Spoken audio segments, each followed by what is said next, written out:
Subscribe कीजिए हमारे channel को और बेल आइकन को भी दबाएं ताकि आपसे कोई भी वीडियो मिस ना हो पाए। वेल्दी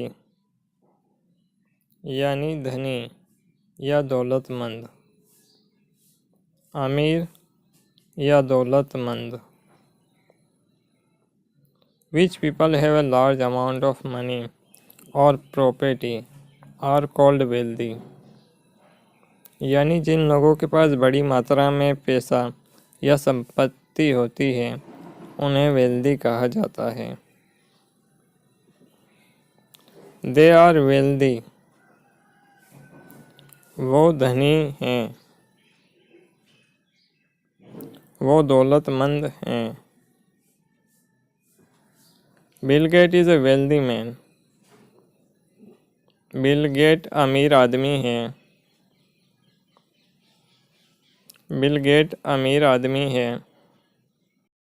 तो उम्मीद करता हूँ दोस्तों आज का वर्ड आपको पसंद आया होगा। इसी तरीके से हर रोज़ एक नया वर्ड सीखते रहें। Thank you for watching. See you tomorrow.